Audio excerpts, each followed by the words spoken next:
यदि तुम नहीं जानते हो ये कवच शरीर पर धारण किया जाता है, तुम्हारी अज्ञानता है तो वह कवच तुम्हारे लिए भार जैसा लगेगा। तुम्हें नहीं मालूम तलवार से तुम अपनी रक्षा कर सकते हो, तो तलवार को तुम चाहोगी क्यों? जिसके उपयोग की विधि तुम्हें आती है उस वस्तु को ग्रहण करने का भाव तुम्हारे चित्त में आता है। तो ये प्रश्न ही तुम्हें मोक्ष तक ले जा सकते हैं। ये प्रश्न ही उत्तरों की खोज करेंगे, और प्रश्न के बिना उत्तर मिल जाना तो व्यर्थ है। 2 बालक इंटरव्यू देने के लिए गए। दोनों बालक माना कि जैन समाज के थे। दोनों का नाम माना का अभिषेक था। दोनों ने देखा जैन समाज के हैं। उन्होंने कहा यदि 13 नंबर पहले आई, अल्फ़ाबेटिकली नाम दोनों का एक साथ है, 13 नंबर भी पहले आ सकता है, मेरा भी आ सकता है। यदि 13 नंबर पहले आ जाए तो तू मुझे थोड़ा सा हिंट कर देना इंटरव्यू में क्या पूछा गया, ठीक है? और 13 नंबर पहले आई तो मैं भी हिंट कर दूंगा तुझे, ठीक है? दोनों में बात हो गई। तो पहले अभिषेक गया, 2 में से को जाना ही था। इंटरव्यू में उससे पूछा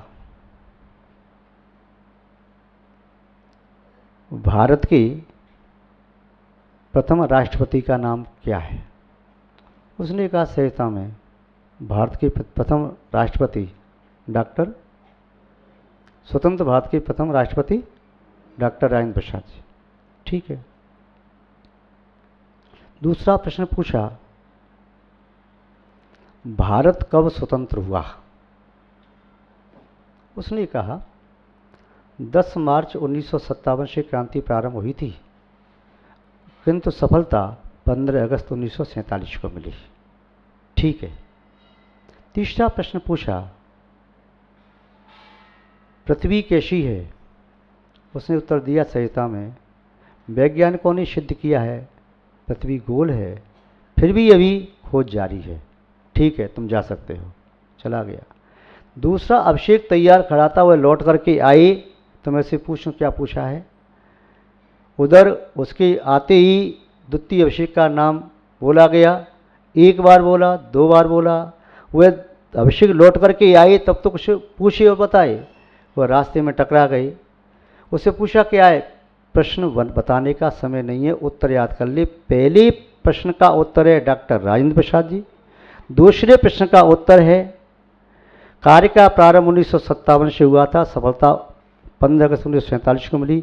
और तीसरे प्रश्न का उत्तर है वैसे तो गोल है, वैज्ञानिकों ने सिद्ध कर दिया, फिर भी खोज जारी है।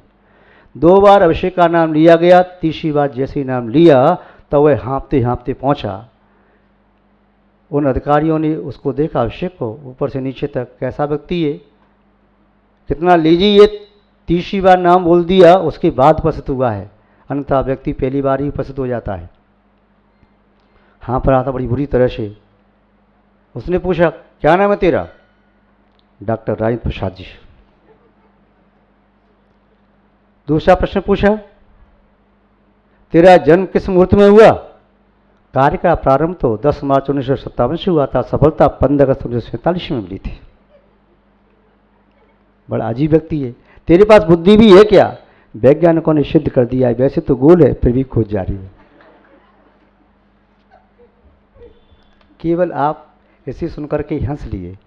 ये केवल हंसने के लिए नहीं है, ये हम ये बताना चाह रहे अकेले उत्तर कितने खतरनाक होते हैं।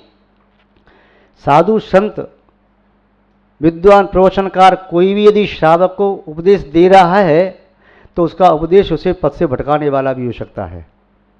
आपको ये बात बड़ी अटपटी लग रही होगी। वे उपदेश केवल न दें, उपदेश के माध्यम से उसके अंदर वह जिज्ञासा पैदा करें उपदेश सुनना जरूरी क्यों है।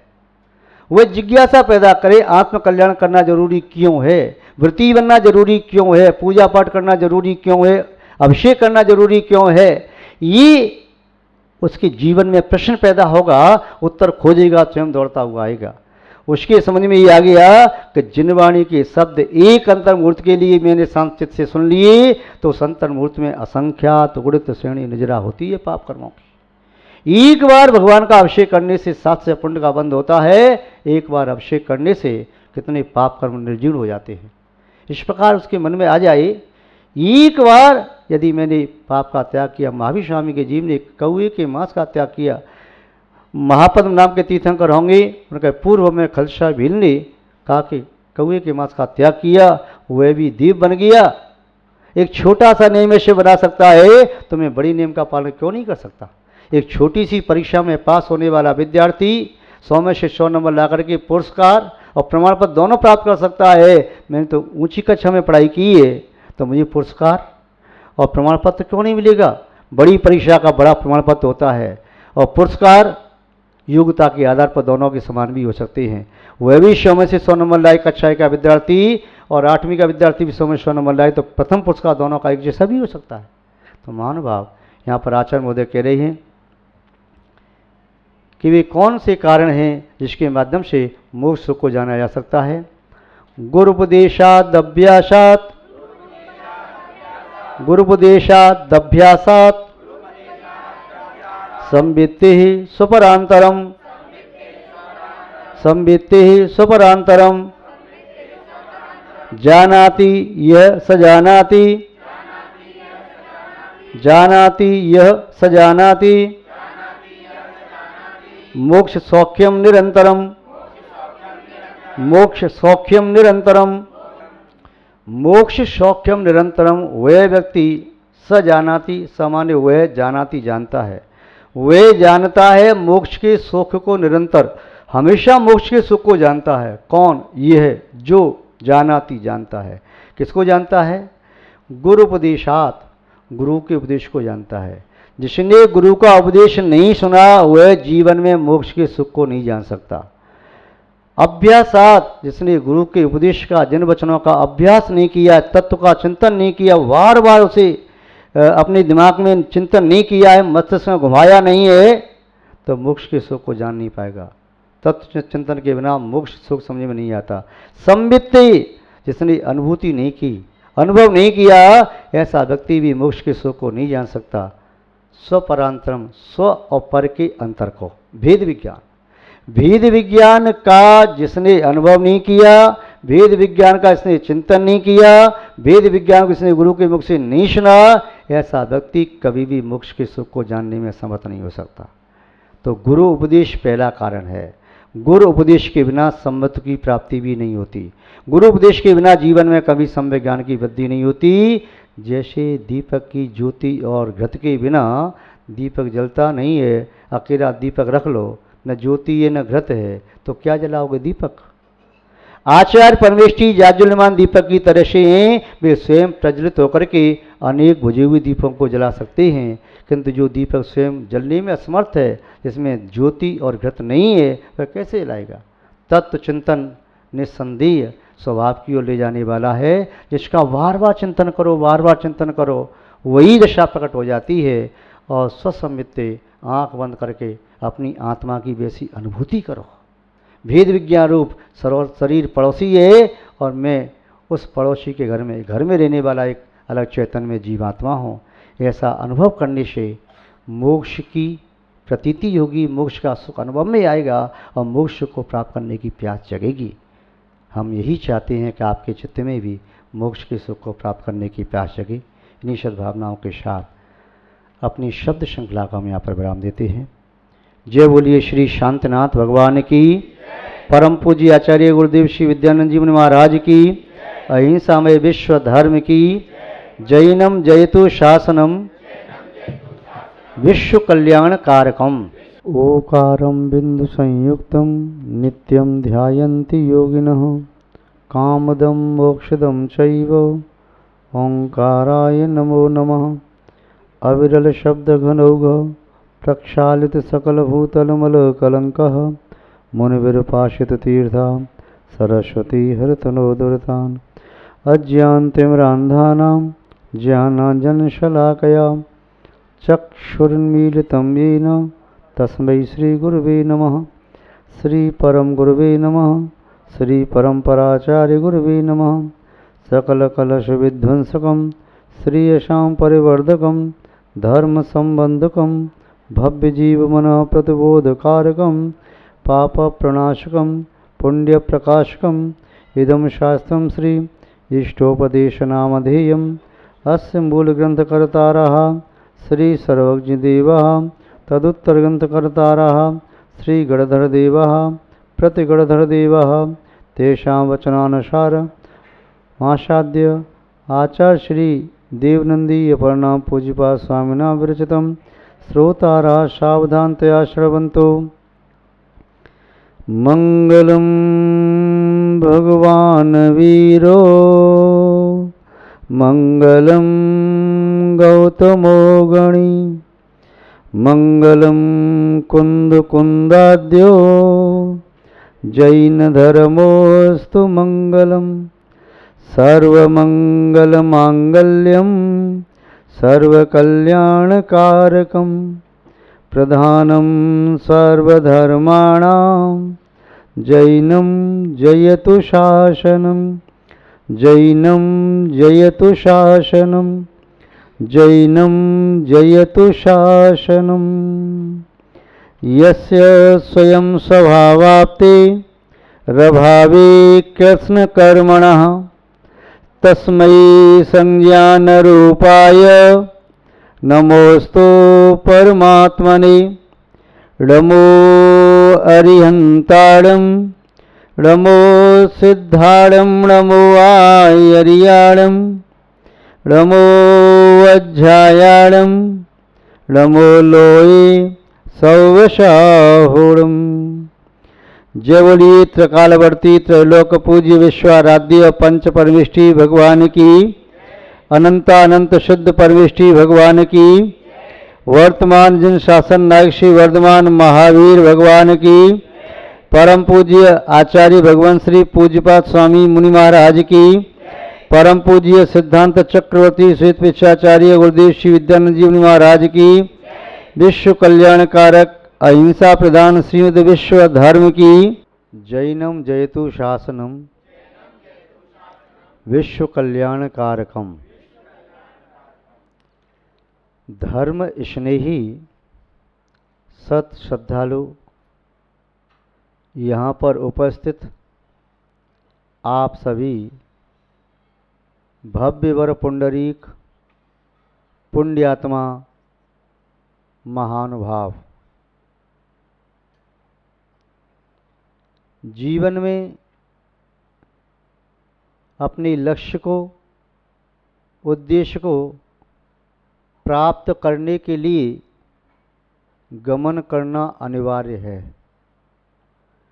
किंतु गमन सम्यक पथ पर सम्यक रीति से किया जाए तो यह गमन की क्रिया मंजिल तक पहुंचाने में समर्थ होती है।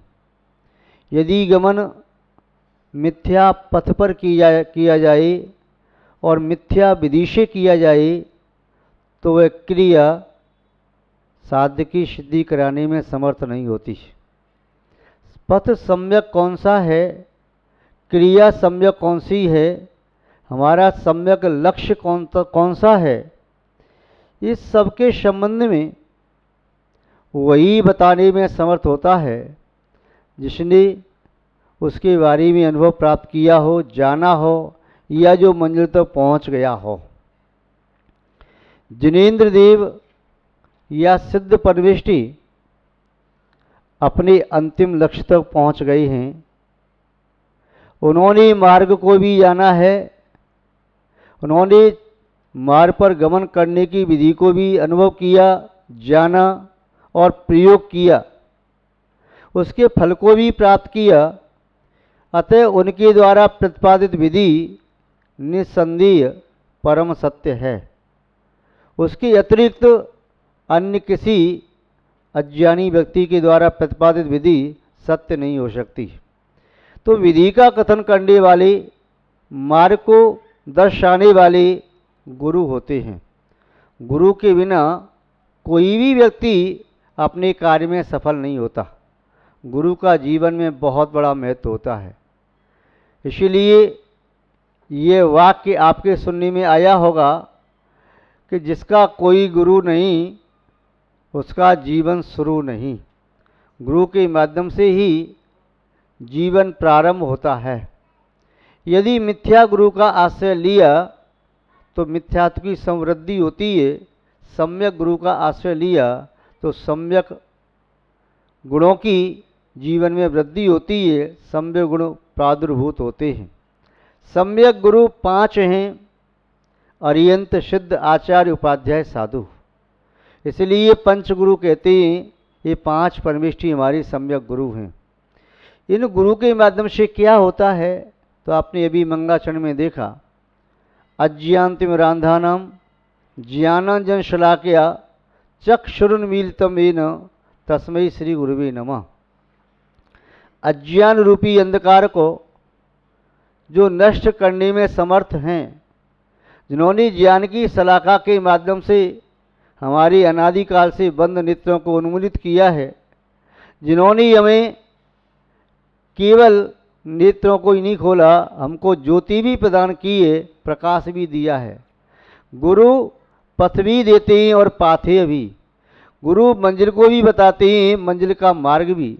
गुरु हमें दृष्टि भी देते हैं और ज्ञान भी। इतना ही नहीं, गुरु हमारे कदमों में चलने का साहस भी देते हैं। गुरु चलने का साहस भी देते हैं, गुरु जीवन का विश्वास भी देते हैं, गुरु मंजिल तक पहुंचने की आस भी देते हैं और मंजिल प्राप्त करने की प्यास भी देते हैं। महानुभाव, गुरु के बिना जीवन तमोवृत कहलाता है। तमसाच्छिन्न जीवन यदि प्रकाश पुंज बनता है तो गुरु के माध्यम से ही बनता है। गुरु के संबंध में लिखा है, गुरु शब्दस्तंधकारे च रु शब्दस्त निवर्तक अंधकार विनश्यत्वाद गुरु संज्ञा विधीयते। गुरु शब्द में 2 अक्षर हैं, पहला अक्षर गु, दूसरा अक्षर रु। दोनों अक्षर शब्द के रूप में भी प्रयुक्त हैं। गु शब्द का अर्थ होता है अंधकार और रु का अर्थ होता है विनाश करने वाला। जो अंधकार को नाश करने में समर्थ है वह गुरु होता है।